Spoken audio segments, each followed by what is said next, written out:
Assalamualaikum warahmatullahi wabarakatuh. A'udzubillahi minasyaitonirrajim. Bismillahirrahmanirrahim. Innal hamdalillah salatan wassalaman ala Rasulillah wa man tabi'a sunnatahu wa ba'du. Jemaah salat zuhur dan pengurus Masjid Jami'atuz Zahidin yang saya muliakan, mudah-mudahan kita semua dimuliakan Allah Subhanahu wa taala. Amin ya rabbal alamin. Bapak Ibu yang saya muliakan, pada kesempatan ini saya akan menyampaikan 5 sifat yang tercela, yang tidak baik ada dalam diri kita. Ini tertulis dalam kitab Nasuihul Ibad, ungkapan dari sahabat Rasulullah plus menantu Rasulullah SAW, yaitu Sayyidina Ali karamallahu wajhah. Wa qala Sayyidina Ali karamallahu wajhah, dan berkata Sayyidina Ali, semoga Allah memuliakan wajahnya. Jadi kita sering menemukan sahabat itu radhiyallahu anhu, radhiyallahu anha, tetapi para ulama mengistimewakan Sayyidina Ali ini dengan menyebut karamallahu wajhah, semoga Allah memuliakan wajahnya. Apa maknanya? Di dalam kitab Sirajut Thalibin juzuk yang pertama halaman 124 disebutkan wajah Allah memuliakan wajahnya. Fahuwa min itlaqil juz'i wa iradatil kulli. Dalam ilmu bayan ada istilah disebutkan sebahagian tapi tujuan semuanya. Disebutkan wajah mulia karena memang Sayyidina Ali itu orangnya mulia, tapi bahasanya wajah yang dimaksud seluruhnya begitu. Kemudian kenapa wa khassa al wajah dimaksudkan dengan wajah li'annahu asyraful a'dha, karena wajah itu semulia-mulia anggota tubuh. Kita melihat seseorang kan dari wajah, bukan kita berbicara tentang tasawuf. Kalau tasawuf tentu yang paling mulia, istimewa dalam tubuh kita ini adalah hati. Tetapi ini bicara anggota tubuh secara zahir, yang paling mulia itu wajah. Maka orang banyak sibuk fokus pada wajahnya sampai lupa pada hatinya. Itu yang terjadi. Wa inna ma yuqalu fi haqqihi karamallahu wajah li annahu lam yasjud li sanamin qattu ma islamihi saghiran.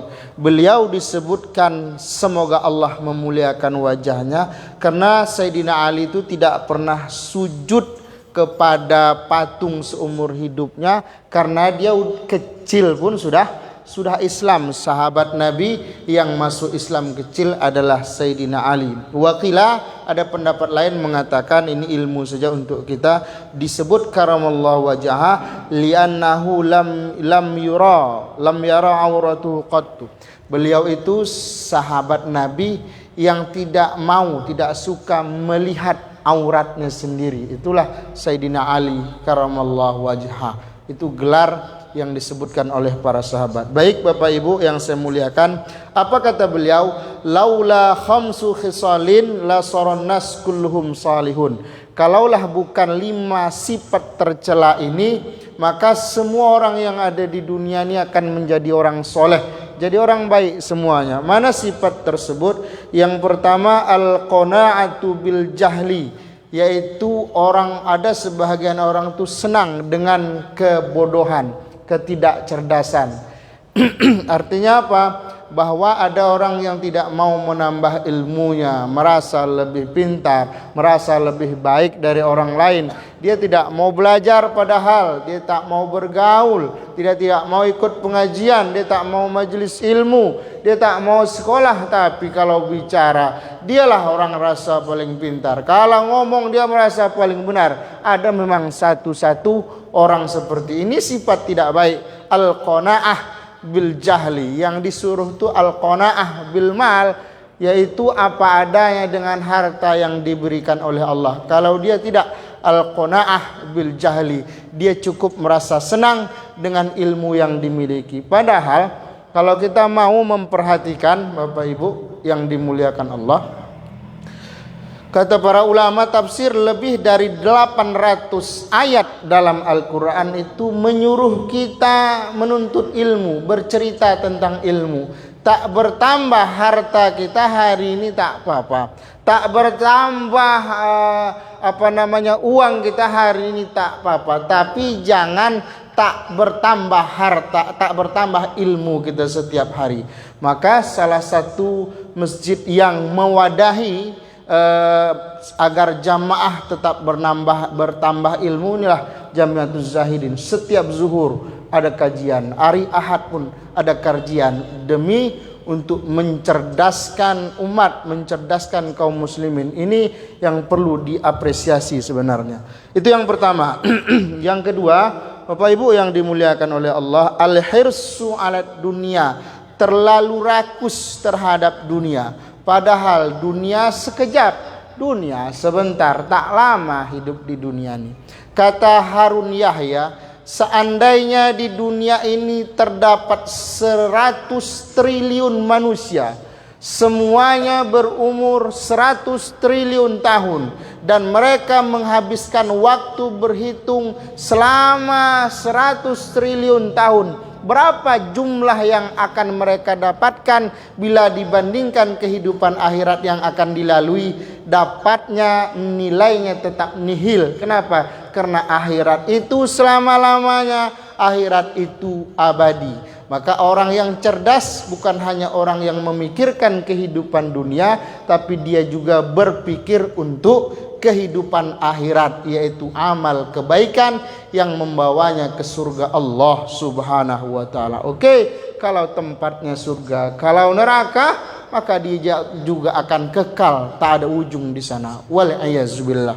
Yang ketiga, kata Sayyidina Ali, as-sukhu bil fadl, pelit, kikir dengan karunia yang Allah berikan kepadanya. Allah berikan dia harta agar dia beramal dengan hartanya. Ada orang Allah beri ilmu agar dia beramal dengan ilmunya. Ada Allah orang beri pangkat agar dia beramal dengan pangkatnya. Man kana lahu ilmun falyatasaddaq bi'ilmi. Punya ilmu, berjihadlah, berinfaklah dengan ilmu. Man kana lahu malun falyatasaddaq bimali. Yang punya harta, yang punya uang, maka berjihadlah dia dengan uangnya. Yang punya kekuatan, falyatasaddaq biquwwati, maka berjihadlah dia dengan kekuatannya, jabatannya, titelnya. Karena mungkin kita masuk surga berbeda dengan cara orang lain. Ada orang karena banyak puasanya, ada orang karena banyak salat malamnya, tapi ada orang karena hartanya. Maka kita diberikan Allah rezeki yang banyak, jangan kita simpan, tapi manfaatkan untuk mencari ridho Allah Subhanahu wa taala. Yang keempat, perusak amal dan amal tercela itu adalah ar-riya bil amal, mengekspos sesuatu, melakukan sesuatu bukan mencari ridho Allah, tapi pujian terhadap manusia. Orang-orang seperti ini akan lelah melakukan kebaikan ketika pujian itu tidak datang. Tapi Imam Syafi'i menggarisbawahi jangan tinggalkan kebaikan gara-gara takut ria.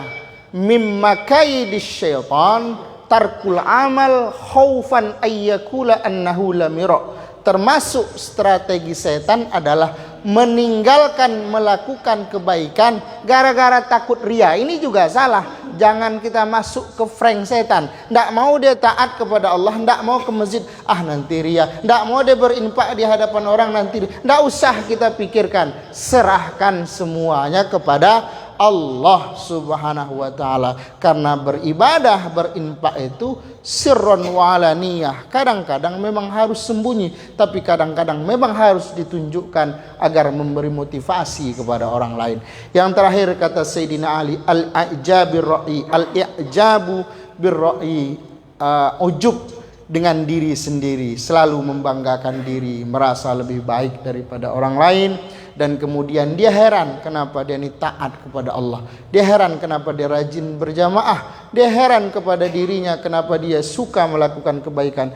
Dia lupa bahwa kita saat ini taat bukan karena kita hebat, karena kita ditolong oleh Allah Subhanahu wa taala. La haula wala quwwata illa billah. Inilah sifat tercerah yang patut kita tinggalkan menurut Sayyidina Ali karramallahu wajhah. Walafu minkum. Wassalamualaikum warahmatullahi wabarakatuh.